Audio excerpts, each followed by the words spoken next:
Regardez la vie des diocèses avec la Mutuelle Saint-Martin.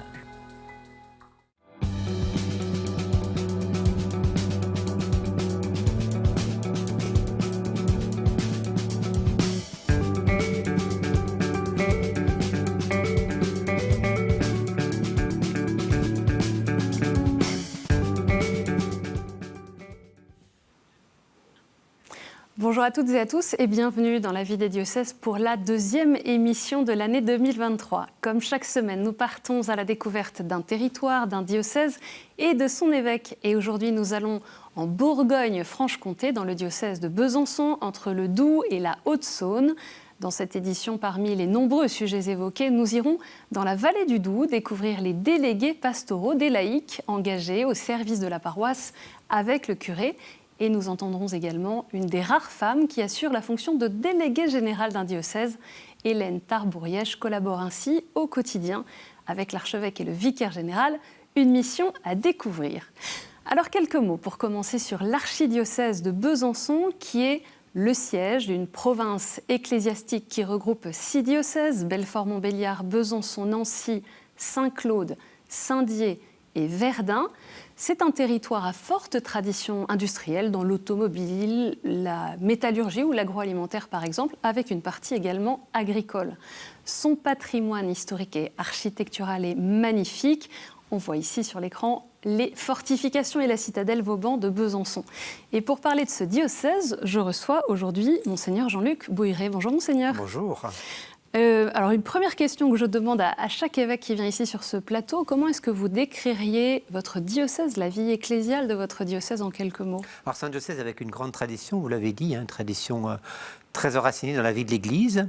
Un diocèse aussi avec une grande diversité entre les plateaux du Haut-Doubs, où la partie agricole est bien présente, la partie byzantine de la tradition aussi de la microtechnique, vous l'avez exprimé aussi autour de l'automobile, mais aussi la Haute-Saône, avec une forte implantation industrielle, puisque le grand centre Stellantis, des pièces détachées des véhicules de la marque, se trouve à Vesoul. Donc c'est un pays très diversifié. Du point de vue ecclésial, c'est un pays avec grande richesse encore, même si, comme dans beaucoup de diocèses, le nombre de fidèles diminue, le nombre de prêtres n'est jamais assez suffisant pour pouvoir être pasteur dans toutes les paroisses de notre diocèse. Voilà, c'est un diocèse dans lequel je suis très heureux. C'est ma région natale, donc c'est vrai que c'est toujours très beau de revenir dans sa région natale. Je suis à Besançon depuis 9 ans. Voilà, nous avons ensemble beaucoup travaillé pour que ce diocèse puisse aussi un lieu d'évangélisation, de mission. On va pouvoir découvrir ça avec vous. Vous avez commencé à nous le dire. Vous êtes archevêque de Besançon depuis 2013. Vous êtes né dans le Jura. Vous avez été ordonné prêtre en 1981 pour ce diocèse de Saint-Claude. Et c'est à Amiens que vous avez reçu votre première charge épiscopale de 2003 à 2013. Je cite quand même votre devise épiscopale, sagesse et humilité. Alors Monseigneur, pour commencer, on va parler d'un sujet plus grave puisque je vous propose de revenir sur le communiqué que vous avez publié il y a quelques jours au sujet de l'abbé Raymond Jacquard qui, avec son frère Pierre, était prêtre du diocèse de Besançon et célèbre notamment pour des projets auprès des plus pauvres, auprès des lépreux ou des enfants en Afrique ou en Amérique latine. Dans ce communiqué, on apprend l'existence de nombreux témoignages mettant en cause l'abbé Raymond Jacquard pour des abus d'ordre sexuel et spirituel sur des personnes majeures. Je cite le communiqué. Ce prêtre est décédé en 2021, mais on apprend que vous aviez effectué en 2020 un signalement auprès du procureur de la République. Une enquête préliminaire avait été ouverte. Vous aviez également pris à son encontre des mesures de suspension de tout ministère.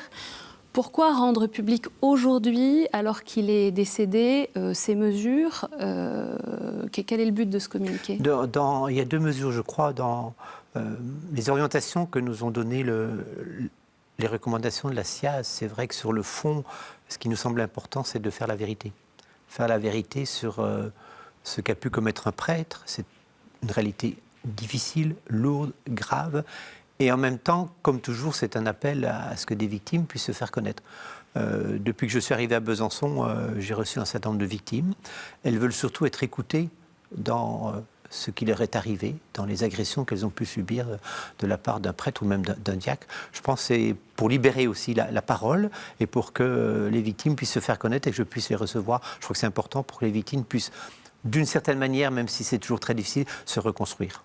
Alors on a pu, pendant que vous nous expliquiez cela, donc communiquer aux téléspectateurs l'adresse mail et le numéro de téléphone de cette cellule d'écoute.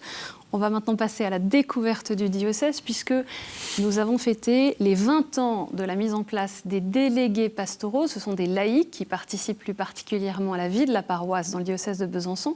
Notre reporter Juan Diego Ortube est allé dans la vallée du Doubs, où les 2 curés collaborent au quotidien avec les 6 délégués pastoraux des 6 paroisses de la zone. Aujourd'hui, Françoise se rend à la première réunion de l'année des 6 délégués pastoraux du doyenné de la vallée du Doubs qui a lieu tous les 2 mois. Tu veux mettre dans le coffre tes affaires ? Missionnée par son évêque, Françoise est déléguée pastorale de la paroisse de Beaupré depuis 4 ans.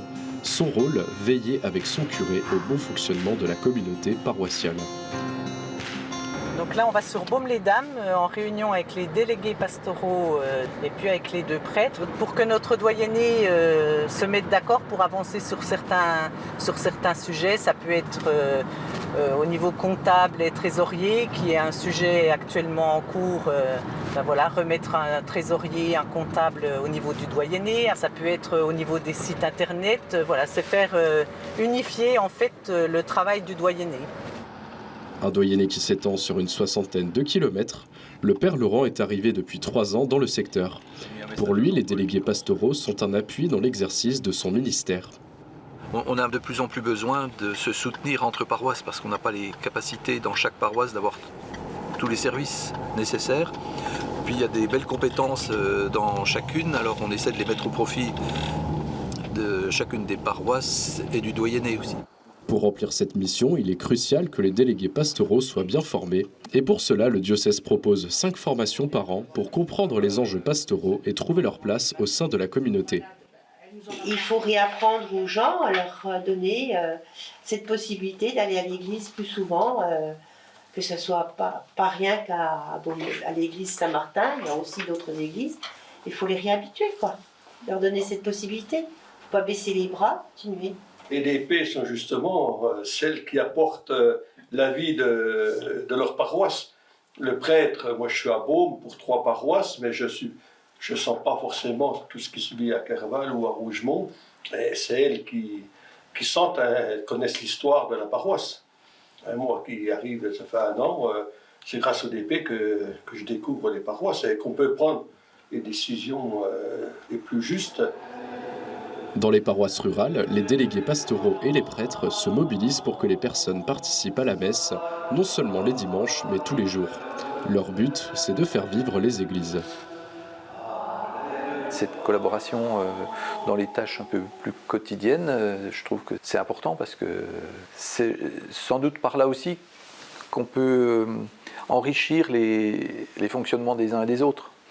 Dans l'équipe liturgique, quand on peut être présent dans la catéchèse, en étant présent le mercredi soir quand les catéchistes préparent leur rencontre, mais on sent vraiment qu'on fait paroisse à ce moment-là.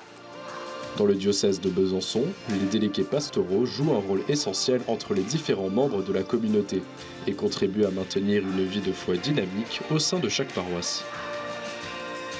On a vu aussi combien la charge des curés était importante. Leur territoire est de plus en plus grand, j'imagine. Comment est-ce que vous voyez l'avenir des paroisses et plus particulièrement la charge des curés dans ce contexte ? Alors, nous avons commencé une réflexion au sein du diocèse, à la fois au conseil presbytéral, au sein du conseil épiscopal, pour dire est-ce qu'on va pouvoir tenir, entre guillemets, tout ce territoire dans les années à venir. C'est vrai que c'est une question pour chacun d'entre nous. Je pense qu'il nous faut changer de modèle, probablement de nommer plutôt des équipes avec un prêtre. Nous l'avons entendu du côté des délégués pastoraux. Il y a aussi une équipe qu'on appelle une équipe de coordination pastorale, une ECP. Je pense qu'il faudra articuler davantage la prise de responsabilité des laïcs. C'est l'Église qui est la leur, qu'il faut faire vivre, qu'il faut dynamiser, qu'il faut envoyer en mission. Je pense qu'on est au début vraiment d'une réflexion de fond sur notre capacité à être missionnaire, mais nous ne pourrons plus demain, c'est clair, tenir tout ce territoire, puisque le diocèse est grand. Du nord au sud, il y a 3h30, 4 heures de route. De Besançon, c'est 1h30 à 2 heures pour les territoires les plus éloignés. Mais je crois que l'élément le plus essentiel, c'est la participation de tous à la vie de l'Église. Voilà, le mot-clé pour moi, c'est participation de tous les fidèles à la vie de leur communauté paroissiale. On retrouve bien, quand vous dites la participation de tous, on retrouve bien ce qui est le fond de la démarche synodale. Alors vous n'avez pas attendu que le pape François invite l'Église universelle à vivre cette démarche pour l'expérimenter dans le diocèse, puisqu'en 2019, les actes du synode diocésain de Besançon ont été publiés. Et vous avez notamment, le décret numéro 1, insisté sur la mise en place de petites communautés fraternelles. Où en est-on de cette mise en place ? Alors c'est vrai que c'était une insistance très forte de la part du synode du diocèse de Besançon. Le Covid a un peu perturbé un peu cette réalité forte de mise en place. Ça prend du temps. Je pense que la conversion pastorale d'une communauté chrétienne, elle prend du temps. Et il faut insister, réinsister, réinsister que l'avenir est vraiment dans ces petites communautés fraternelles de proximité. Au moment de la fête diocésaine, j'ai pu partager mes convictions dans ce cadre-là. Et j'ai noté que les premiers temps de l'Église étaient autour de ces communautés fraternelles, tout autant peut-être qu'autour du culte. C'est une articulation entre la messe dominicale, bien sûr, ou le rassemblement dominical, et puis le fait que les chrétiens peuvent se retrouver avec d'autres, parce que je pense que ces petites communautés fraternelles sont aussi une invitation à inviter ses voisins dans la proximité. On peut peut-être approfondir cet aspect, parce qu'en fait, ça concerne tous les chrétiens, même dans les grandes villes. On a presque l'impression, en tout cas en Europe, en Occident, d'une certaine froideur dans la vie chrétienne, où on va à la messe, pour ceux qui vont à la messe, et puis on rentre ensuite chacun chez soi. C'est quoi l'enjeu, en fait ? Oui, mais je pense parce qu'on est héritier d'un christianisme très fort. On pense que tout le monde partage la foi chrétienne, ce qui n'est pas vrai. Beaucoup de membres d'un diocèse comme celui de Besançon n'ont jamais entendu parler de Jésus-Christ. Je pense qu'au fur et à mesure des siècles, la distinction entre la foi et le témoignage s'est faite d'une manière beaucoup plus forte, alors que pour les premières communautés chrétiennes, on ne peut pas croire sans témoigner. Et le témoignage fait partie de la foi. Je crois qu'il faut qu'on retrouve cet élan du témoignage aujourd'hui. Alors, une autre question, les femmes peuvent-elles participer au gouvernement de l'Église ? Hélène Tarbourièche, nouvelle déléguée générale du diocèse depuis octobre 2022, nous parle des spécificités de sa mission et de la façon dont elle collabore avec l'archevêque et le vicaire général, un rôle assumé seulement par quelques femmes dans d'autres diocèses français. En tant que déléguée générale, je suis appelée à coopérer à la gouvernance de notre diocèse. Pour moi, cette mission est un engagement pour notre diocèse suite à l'appel de notre évêque. C'est aussi un acte de foi envers le Seigneur à qui je confie cette mission. Je me sens un peu comme un trait d'union qui permet la transmission des informations et les échanges entre l'évêque, les acteurs pastoraux, les laïcs en mission ecclésiale. Je souhaite entretenir la communion fraternelle et permettre des bonnes relations entre les services diocésains et les équipes de coordination pastorale. Grâce à cette mission, j'ai une bonne connaissance des acteurs pastoraux et de la réalité du terrain. Cette mission représente pour le diocèse une nouvelle manière de vivre la coresponsabilité. Aujourd'hui, notre évêque a souhaité élargir le duo évêque-vicaire général en un trio, en invitant un laïc, pour qu'il n'y ait pas que des clercs, et une femme, pour qu'il n'y ait pas que des hommes, une femme déléguée générale, pour collaborer à la gouvernance. Cette reconnaissance des femmes permet d'apporter un nouveau regard, une nouvelle sensibilité dans la gouvernance. C'est une nouvelle mission qui est signe d'ouverture et de transformation pour notre Église.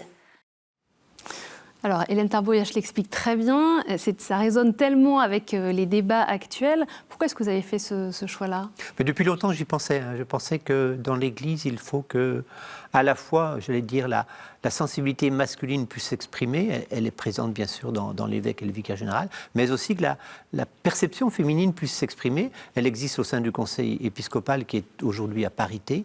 Mais c'est important aussi que dans la proximité avec l'évêque, il y a aussi cette figure à la fois laïque et à la fois féminine pour enrichir notre perception de la vie de l'Église. Alors quels sont ses pouvoirs réels ? Parce qu'on sait que le droit canonique est assez précis sur la charge de l'évêque, la charge du vicaire général. Elle a des pouvoirs de gouvernement réels ? Elle a des pouvoirs de gouvernement comme un vicaire général, même si un vicaire général a, j'allais dire, de par son ordination, a une réalité plus spécifique.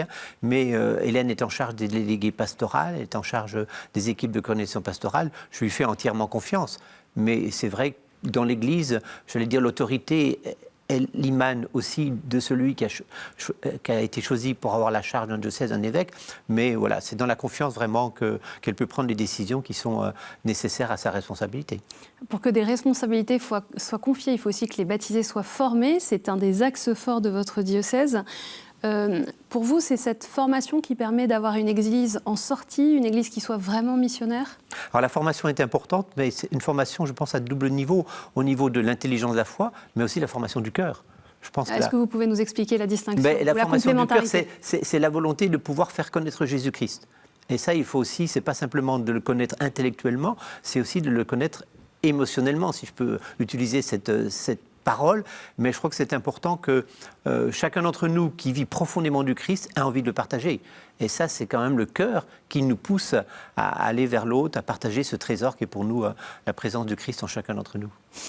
Il y a eu plusieurs événements forts dans l'évangélisation pour le diocèse. Le Congrès Mission en 2021 qui s'est tenu à Besançon et dans d'autres villes en région en France. Et puis en 2023, vous allez recommencer un nouveau Congrès Mission à Besançon et puis d'autres expérimentations. Qu'est-ce que vous essayez de trouver à travers ces différentes formes ? Alors je laisse chacun, j'allais dire, expérimenter ce qu'il souhaite. Il n'y a pas eu de plan en disant il faut à tout prix évangéliser de cette manière ou de cette manière. Je crois que c'est vraiment aussi pour que les chrétiens prennent conscience de ce que nous partageons tout à l'heure.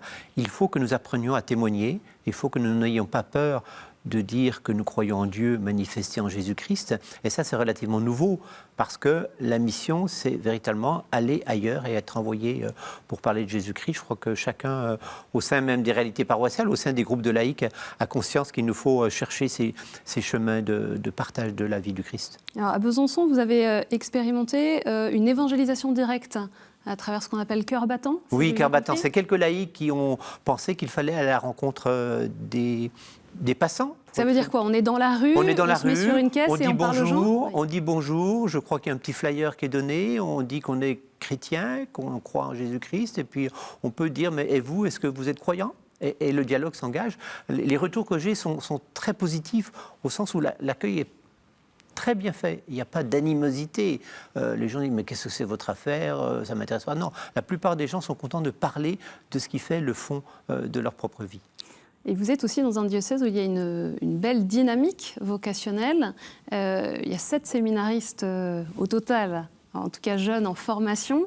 D'où vient cette dynamique pour le ministère sacerdotal ? Alors, il y a toujours eu dans le diocèse de Besançon un engagement très fort des archevêques. Depuis Monseigneur Dallot, Monseigneur Lacrampe, mes prédécesseurs, ont toujours, dans le cadre d'une maison qui s'appelle l'Escale Jeune, missionné un prêtre pour porter le souci des vocations. L'actuel vicaire général actuel, le Père Poinçon, était aussi en responsabilité dans cette maison. Je crois qu'il y a vraiment eu, dans ce diocèse, le souci à la fois de développer la participation des laïcs et en même temps de promouvoir les vocations de prêtres. Et comment est-ce que ces jeunes hommes sont accompagnés dans ce chemin de discernement vers une éventuelle vocation sacerdotale ? Alors il y a un prêtre qui est en charge, il y a une proposition d'une année de réflexion qui s'appelle le groupe Samuel, où les gens viennent partager leur vie de chrétien, leur vie vocationnels éventuellement, puis après, s'ils le souhaitent, ils entrent en propédeutique avant de faire un temps de séminaire. C'est un peu la Providence qui nous donne ces figures de jeunes qui veulent se donner au Seigneur pour un diocèse.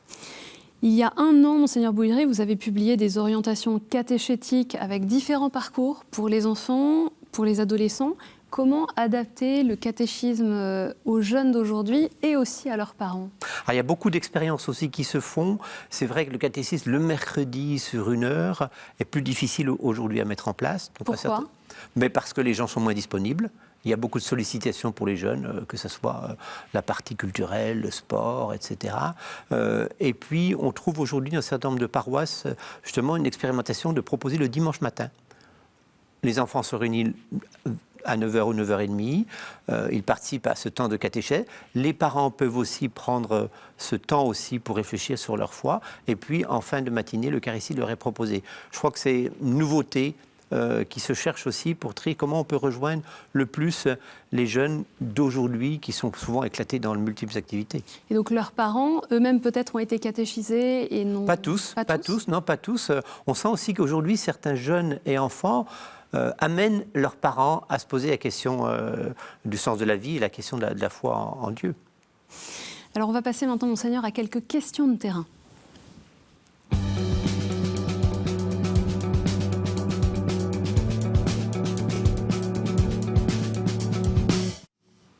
La première question, elle est posée par Marie-Françoise.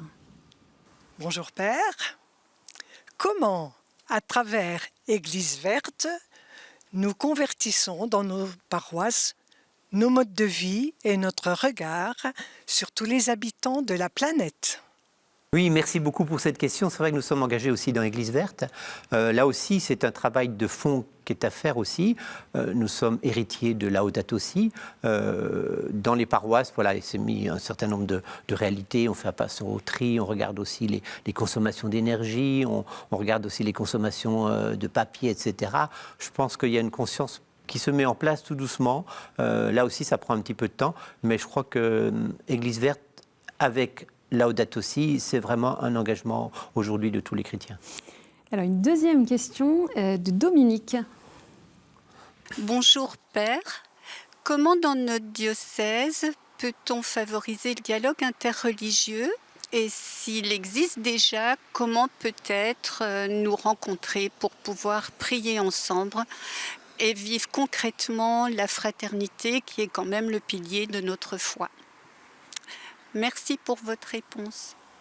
Merci beaucoup pour la question. C'est vrai que le diocèse de Besançon a aussi une grande tradition de dialogue interreligieux. Au moment du synode, dans la première phase synodale, lorsque des petites équipes se sont mises en place, nos frères d'autres communautés de croyants ont été invités aussi à partager. Je crois qu'ils ont été très très contents.